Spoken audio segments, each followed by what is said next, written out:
You're tuned in to Steve Megatron on Altered Geek. Hello and welcome to Altered Geek. I'm your host, Steve Megatron Phillips. Joining me in this endeavor into geekdom is TFG1 Mike. Hello, I am here. You almost had a British, hello, I'm here. Hello, I am here. You gotta do that in your Boston accent. Anyways. So stay smart, stay far apart. Where are my car keys? That's right. They in Harvard Yard. Except they're talking about their khakis, not their car keys. I saw that meme and it was like, yeah, this is what it sounds like to you, what it means for them. Yeah. You just ruined my car keys. Mm-hmm. All right. So today we're going to talk about accessibility for gamers, which we saw our podcasting friend Steve Saylor post. And we're going to talk about custom figures, and specifically how Batman the Animated Series is more or less making a comeback in various forms. Yes. So our good buddy Steve Saylor from This Week in Geek, thisweekingeek.net. I've always wanted to have Steve on to talk about this because he is the blind gamer. He is a blind gamer. I also have visual issues. I mentioned I guess we can mention this here since it'll be out anyway.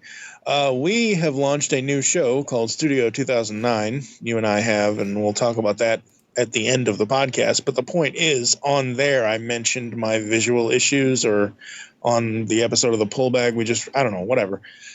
Point is, I was born with what they call optic atrophy with nystagmatism, and optic atrophy is nerve damage. LASIK, like it's nerve damage to the optic nerve. There's nothing there. Like glasses will work, and I've had glasses before, and I need to get glasses again. But there is nothing, no LASIK, no surgery can fix the blindness that I have. Now I can see. It's just I can't see far away kind of stuff. Like, perfect example is if I'm in the car with my wife and we're 2 blocks away from a stop sign, I can see that it's red. I can see that it's the stop sign, rectangle, octagon, whatever shape it is, but I can't actually read STOP on the sign until I get much, much closer. Yeah, that's quite a bummer, actually. I'm not that bad. I do have depth perception issues, to where I had to get glasses because I could not. I couldn't tell if I was going to hit something or not. Specifically when I was driving, and also for the most part, even with glasses, I can't read the road signs. Until I'm like right up on them, as far as like street signs, or like if it's a stop sign, I obviously know by the shape and the color, and I see the blurry words. If I struggle hard enough with my sight, I can read it. But the point is, I still have to have glasses to see it, and I used to have great eyesight, and it depends on the day, but yeah, I can totally relate. But he's definitely like uber blind. And we don't mean that in a bad way, Steve. No, but I mean, like, I get his issue of needing things a little bit more accessible, and especially in gaming. Yeah, because there's a lot going on the screen, and even for me, where I don't necessarily need the glasses. I mean, I'm nearsighted, so being right up on my monitor, I can read everything. Now, after a while, comes a point where I need to wear my glasses or I will have issues seeing because I have to struggle too much to read it. And especially when I play games, I forget to blink, and the glasses kind of help to regulate my eyes so that they aren't as stressed as they would be. Yep. So, no, I mean, I totally get it. Like, gaming is one of those things where if you're going to be playing, you kind of need to be able to see everything, and a lot of it's either reading or hand-eye coordination or making you see something that's very small on your screen. Yep. Now, for me, hand-eye coordination in the 80s, that's why we played video games, and that's why we play video games today, too. But I would play games all the time. I had some kick-ass hand-eye coordination, even though I still had to sit like almost in front of the television to be able to see it. And it's one of those things where these game companies need to be mindful of everybody's limitations and improve upon their games to fit. If they want to reach the most wide audience, games need to be able to be accessible for everybody, not just regular people with 20/20 or 20/50 vision or whatever you want to call it, kind of thing. Yeah, and I mean, even not even talking about visual, but having, as far as the controllers are concerned, like I know you have a disability that doesn't allow you to play modern gaming. I can do PC. Yeah, I can do PC gaming, but I can't do modern controllers much at all. Basically, for those who haven't listened to this podcast in the last almost 7 years, I was born with a mild case of cerebral palsy. This also goes into effect of why I have the optic atrophy with nystagmatism, because when I was, and I know this is going to sound gross, even though I'm not going to try to make it gross, when I was growing inside my mother when she was pregnant with me, a piece of my brain did not form, so I'm actually missing a piece of my brain. I only found this out a year ago. It's called the corpus callosum. It's basically the thing in the back of your head that links your left and right hemispheres. I don't have it. Apparently, if it doesn't form within, like, I think, week 17 or 18 or something like that, it never does. And I was basically born broken. I have the cerebral palsy, which affects the right side of my body. And basically, as a kid, I had to teach myself to play video games one-handed. It's actually the one physical skill I actually, really tout over for myself, because I can take an NES controller, I can take a Sega Genesis controller, I can take a Super Nintendo controller, I can palm it in my left hand, use my thumb for the buttons, and use either my pinky or my ring finger for the D-pad. And that only works if the controller is not, a giant Xbox original controller. Oh my God, that Xbox controller was like, I have a big left hand. That thing is like 3 times the size of my hand. I couldn't even. The original Xbox controller was atrocious. It was actually very difficult for somebody that's able-bodied to use as well, which is why I enjoy when they switched to the other style that they came up with for the Xbox 360 and Xbox One. I actually rather like that design. Now, that being said, I grew up on Sega Genesis and Super Nintendo and Game Boy and things like that. So those controllers weren't too bad either. Funny thing is on Altered Geek about 2 years ago, an article came out about July 2018 that Microsoft had created a new adaptive controller, which puts players back in the game, basically. It's a $100 adaptive controller that lets you plug in the gadgets that you need. Oh, wow. So, now, I don't know if this ever got released. That's the other thing, which I'm digging into right now. It does look like it exists. But unfortunately, you can only get it on eBay, it looks like, so it must not have lived very long. Although, no, you can still get it from Microsoft Store. Yeah, it's on eBay for like $160, $200, but Microsoft sells it for $100. Wow. And it says that you can create a custom controller experience that is uniquely yours, designed primarily to meet the needs of gamers with limited mobility. The Xbox Adaptive Controller features large programmable buttons and connects to external switches, buttons, mounts, and joysticks to help make gaming more accessible. It requires external devices for gameplay, which they sell all that separate. But so basically, you can create a custom controller that is special to you and That's very cool. It's a lot of large programmable buttons, connects to all kinds of different things. And it works for Xbox One and Windows 10 PCs because everything that works for Xbox One works for Windows 10. Windows, exactly. So, so there is an option in that sense. It does have the D-pad on there, and it has, you know, your settings and your start box, and then a couple other buttons, and then it's got the two gargantuan buttons that you can program everything every which way that you need to. So it's rather interesting how they got this device, and it allows people that can't play games to be able to do it, and it fits across your lap. But ultimately, if you're unable to hold that little tiny controller with buttons and you need it for this stuff, it's honestly a good way to go.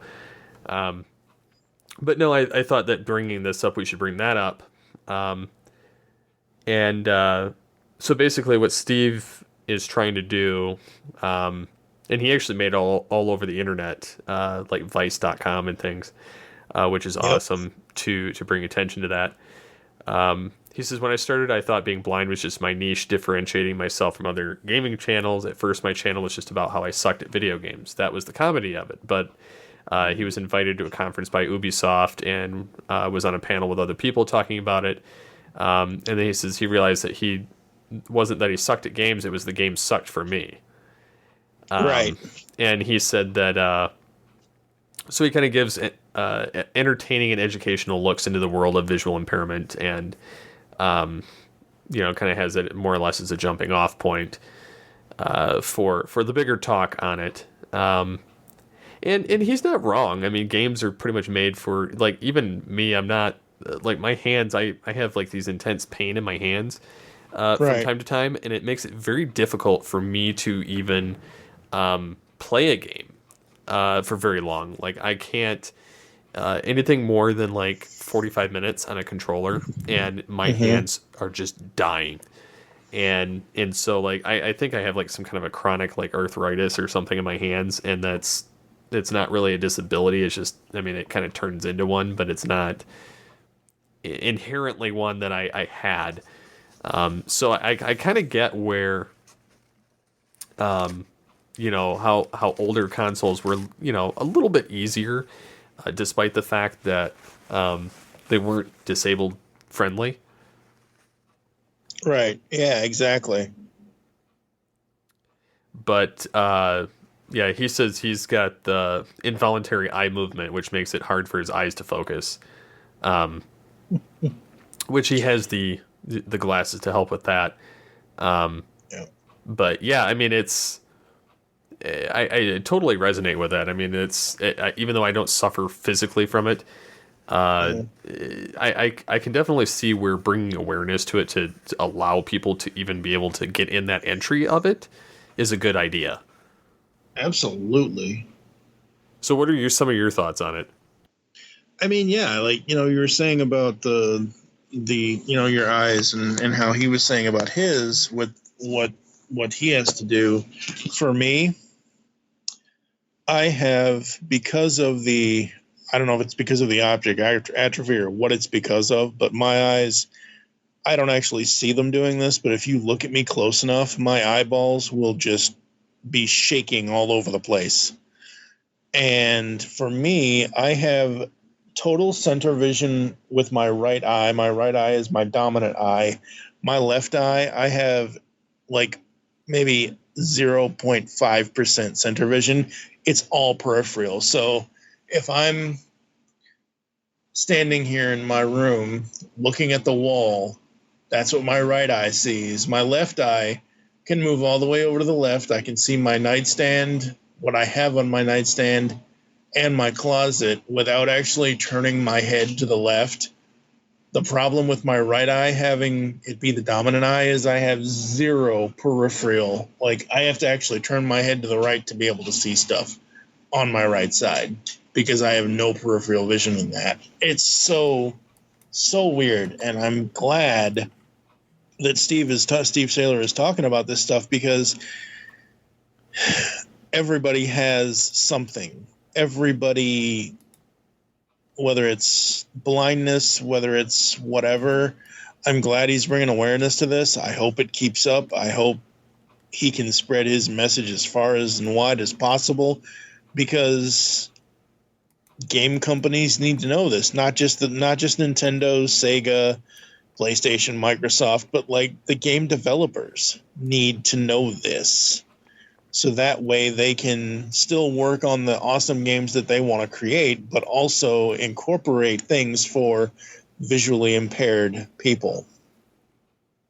Yeah, and I totally agree with you. I think that this is something that's kind of long overdue as far as gamers are concerned. Because even in this article, it says that there's a large population of that kind of suffers from this disability, a disability. According to Able Gamers Foundation, there are 33 million disabled gamers in America alone.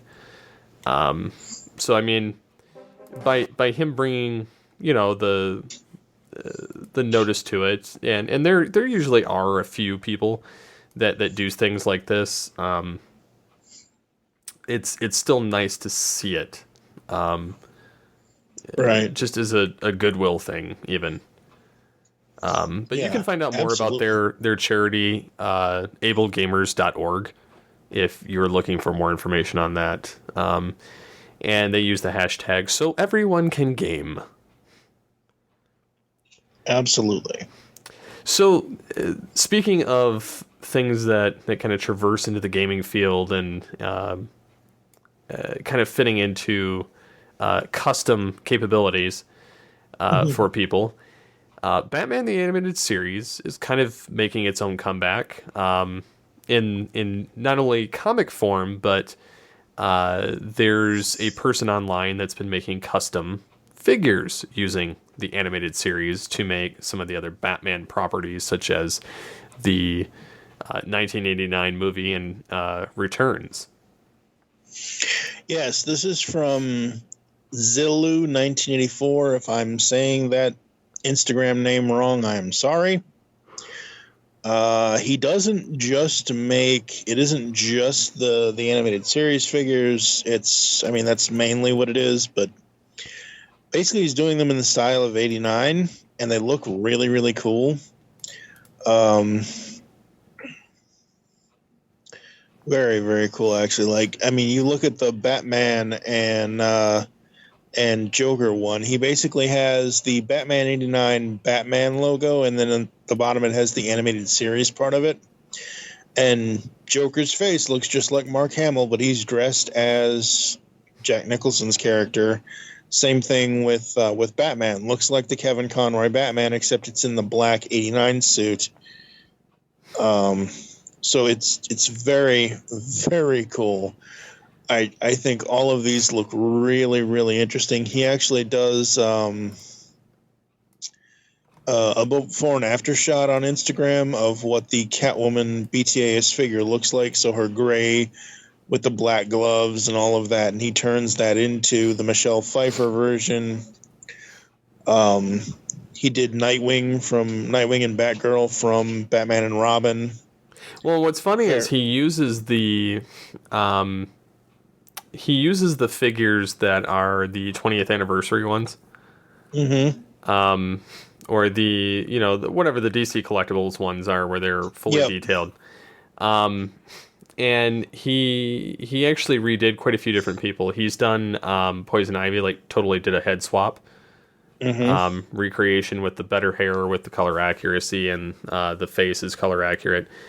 He's done the Nightwing for the Batman and Robin, and Batgirl from that. He's done, the majority of the Bat films out of those. He's got a Ninja Turtle with an April O'Neil. Yep. He's even got the Catwoman from the Long Halloween. He's got before and after photos of the Joker being painted. The 89 Batman one I think is pretty awesome, actually. And then he's got almost kind of a the Michael Keaton face drawn on it. Which is immensely cool. And he's also got a lot of the other kind of, the Joker's Trio Make 'em Laugh episode, the Rat Pack, which is funny to me, actually. But no, I mean, it's really cool to see the amount of work and effort that goes into these figurines, and that some of it is custom made, specifically so that they're fully detailed. Yeah, absolutely, and it is super cool. I really dig a lot of his designs. Like, they're really nice. Yeah, and like even like the Poison Ivy thing, like he sells the heads. Oh, very cool. Yeah, so you can swap them out and in some of the other figures. So, yeah, definitely somebody you should check out. I'm gonna link that in the show notes, so you'll be able to check it out. Absolutely. I really want to see. I mean, granted, a lot of his stuff is very, very detailed compared to the master figures that we get presented originally. He adds a lot more detail and makes them look a lot more show accurate, which is, again, you have an individual carving it instead of a machine mass producing, so it's going to look better. Yeah. But that being said, custom figures are actually something that have always interested me in more ways than one. Like the Beast Wars figures a long time ago, they used to have it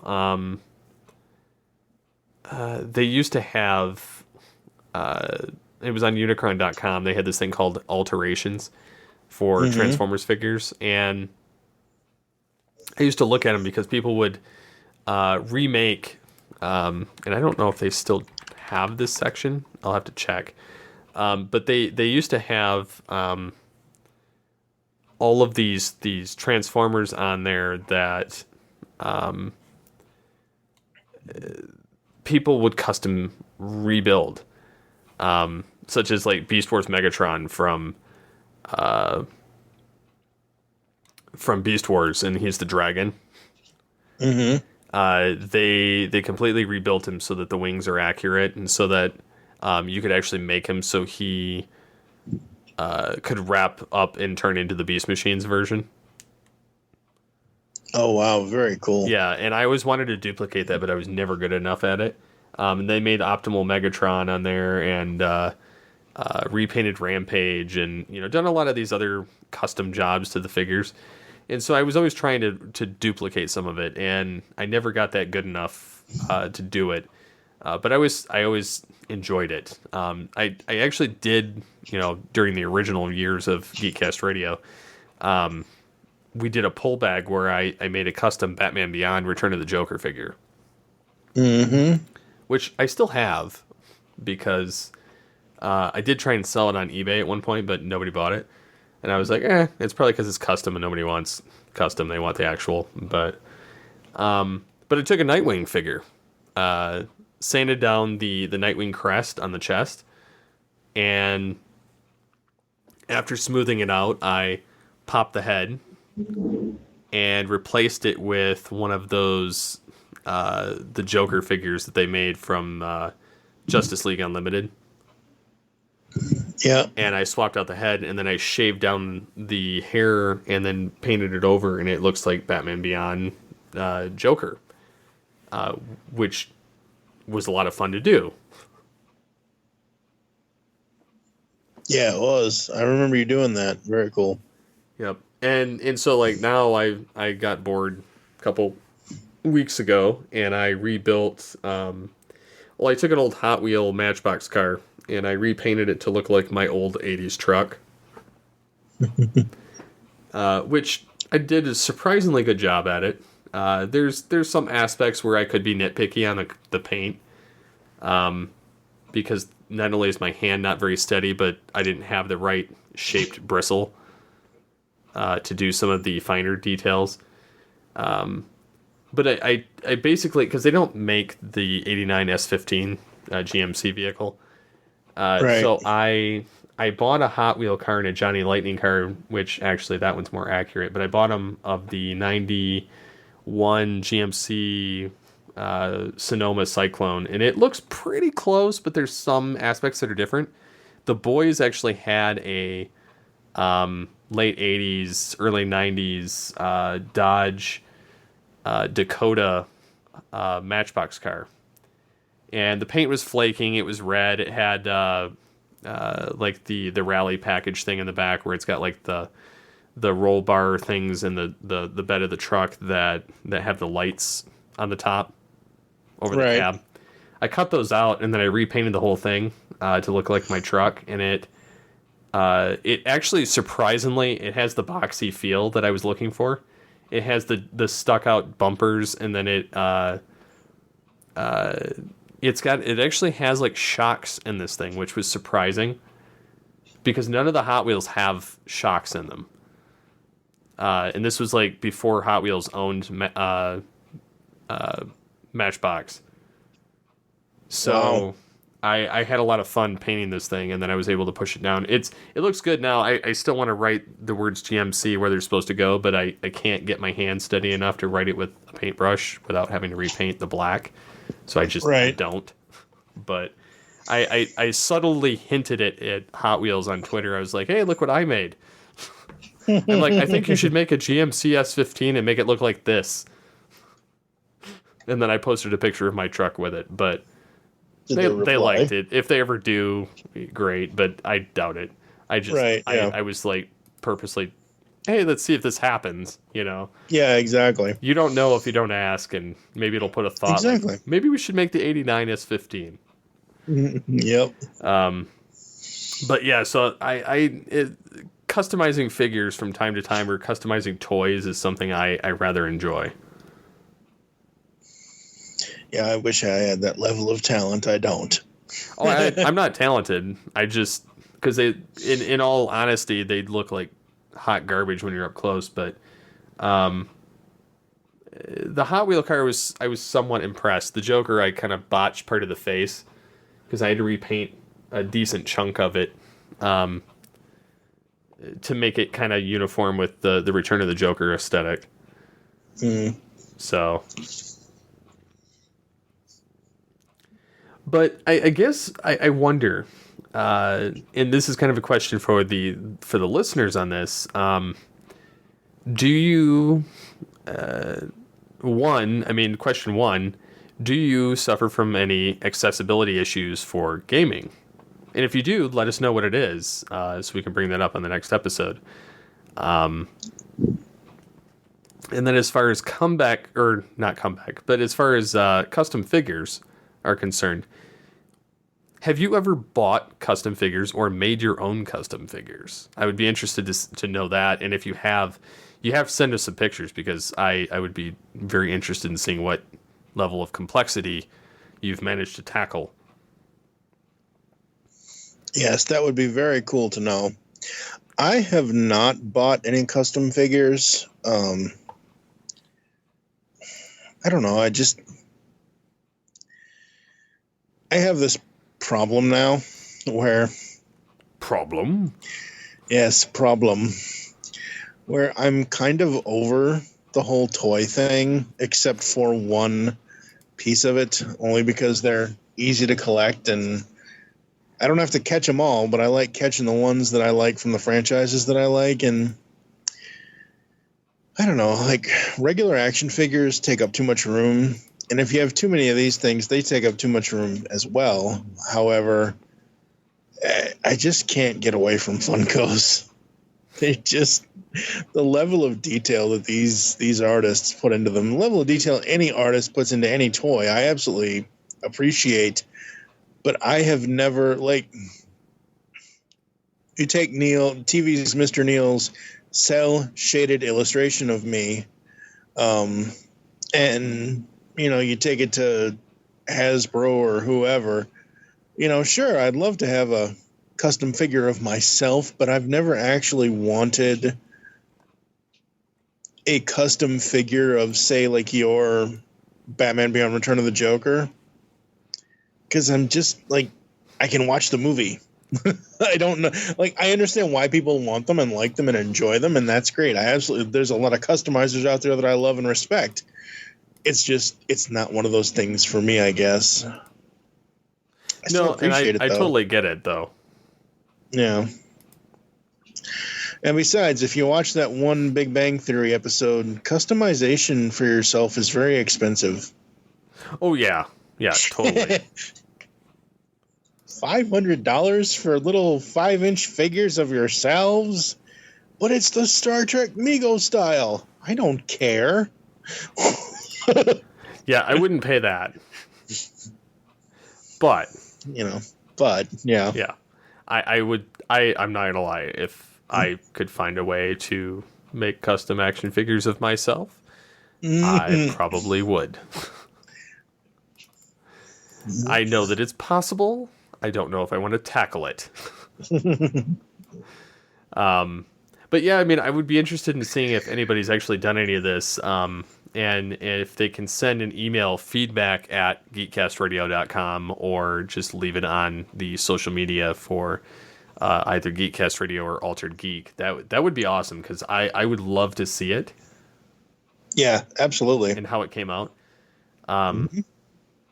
Now, other custom things that I kind of dig into are graphics. Uh-huh. So, like, when I don't want to buy vector art from somewhere, right, I teach myself how to remake it. Hey, that's good. At least you're not stealing it. No, I'm not stealing it, but it looks identical. So you could infer that it's stolen if you so choose, but it's not. I just taught myself how to do it, and then it's no longer an issue. Exactly, because if you teach yourself a new skill, you can then hone that skill and, go forward with it. Yeah. So for instance, if you haven't noticed by now, why haven't you? But geekcastradio.com is going through a gradual refit, as it were, and the logo has totally changed. The style has changed. A lot of the podcasts are getting a new look for the podcast art. And there's a little bit of uniformity because at the bottom they're going to say the GCRN down at the bottom. But for the rest of it, they're going to be very custom. And I've been teaching myself new skills, how to make things, how to replicate things that I've seen. So, like, I taught myself Photoshop for the most part, as well as neon text and neon graphics and that kind of 80s aesthetic, almost Transformer-ish, but not. So I've had a lot of fun doing that. The funny thing is on the Geekcast Radio podcast art, the microphone that's on there, I actually saw one similar, and I made some tweaks to the design, but I essentially made that from scratch, based on the concept of another one I saw, but again, free. And then I did the same thing with like Tooncast and Studio 2009. Yes. That one, the microphone was custom. I did that. The television screen that's there, I made that from scratch as well. That was the one I was pertaining to with the custom art. Yep. I looked at one, I made it. I think mine's better, obviously. And then the controller, which is there in the art. Yep. I made that from scratch as well. Very cool. So it's got the D-pad. It even says Geekcast Radio Network. It's got start, select, and everything glows on it, neon. And I figured, why not? Let's see if I can do it. And I pulled it off.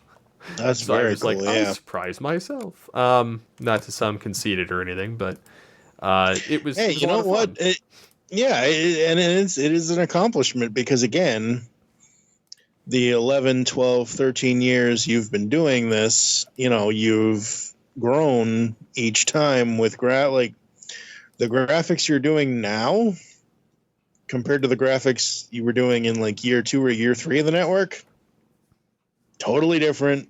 totally more refined, you know. Oh yeah, it's so weird to go back and look at the old stuff that I came up with, and then look at the modern stuff, and I cringe looking at some of the old stuff, but I remember like what I learned along the process. So like as I revamp things, I change the look, I change the style, I change the just pretty much everything. More so because I get bored, but every now and again I do like a mass revamp like what I'm doing right now. So even while this is being recorded, even though it's the beginning of the week, I came up with a new style for the pull bag, and I'm sure by the end of the week I'll have figured out another art as well. There you go. But yeah, so I mean that's pretty much the episode this week. Yeah, I'll say this, and I'll send you this so you can add the new stuff to it, or you might have the original. I don't know. You probably do. You always keep all your original files. It's funny because every now and then when I do share stuff online, not that I don't share stuff online, but when my memories pop up certain times of the year, obviously we're recording this June 1st, 2020, and it's our 11-year anniversary at GCRN. Well, guess what pops up in my memories? The logo image from year 1 to year 10. And I'm like, oh my God, look at all these different logos and look how far Steve has come in his logo design, because, wow, some of these I really dug back then. I still love, next to year 11 now, my favorite still is year 7's main GCRN logo. But yeah. Oh boy. Yeah. Yeah, that's great. And funny enough, I looked at the old Altered Geek logos, and I was like, oh, wow, it's changed quite a bit. So, but yeah, I think that about rounds it up this week. So, how can the good people get a hold of you? Let's see, Twitter at TFG1Mike. You can find me on Facebook at TFG2Mike. I'm on Instagram, but I don't really use Instagram like I should, I guess. I only have it because of certain creators that I follow that are on it. So there's that. I don't know. Works for me. I can be found at SCP-21. So until next time, get altered, get geeky with the Altered Geeks.